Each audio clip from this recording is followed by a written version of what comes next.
Guys welcome back my YouTube channel Biman by vlogs. তো কি খবৰ আপোনালোকৰ? আশা কৰোঁ খবৰ সকলোৰে ভাল। আৰু আজি মই ডিউটি গৈছিলোঁ গধূলি 6টা বজাৰ পৰা আৰু ৰাতিৰ 1টা বজালৈকে। আৰু এতিয়া প্ৰায় বাজি গ'ল 2:30। এতিয়া ৰুমত আহি বহুত দেৰি ৰেষ্ট কৰিলোঁ, চাহ তাহ খালোঁ ৰাতিখন। আৰু এতিয়া আমাৰ ৰুমত আহিছে এজন নতুন অতিথি, বিকাশ জ্যোতিষ চৰা। ই কাইলৈৰ পৰা জমেট' মাৰিব মানে।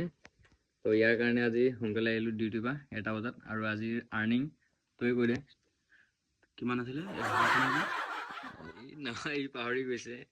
তো মই 6টা বজাৰ পৰা 1টা বজালৈকে 7 ঘণ্টা ডিউটি কৰিছোঁ আৰু 7 ঘণ্টাত মোৰ আৰ্নিং হৈ গৈছে টিপ ইনক্লুড কৰি মানে 1465 টকা। এনে মজা মজা বোলে।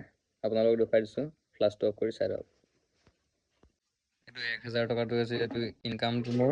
আৰু এইটো ইনচেণ্টিভ 102 টকা দেখাইছে, কিন্তু 102 টকা নহয়। মই ইনচেণ্টিভ পাম 150 টকা।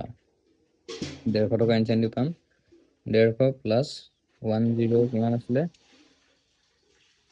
150 প্লাছ 1034 প্লাছ মই 260 টকা টিপ পাইছোঁ। তো আজি ইনকাম ইমানেই। তো ইনকামটো দেখিলে আপোনালোকে। আৰু এনেকৈ আৰ্নিং চলি থাকিলে আৰু বেছি কেইদিন নালাগে মই ধনী হোৱাটো, নেকি গাইজ? তো আজিলৈ ইমানেই। আকৌ এটা নেক্সট ব্লগত লগ পাম। তেতিয়ালৈকে জয় আই অসম।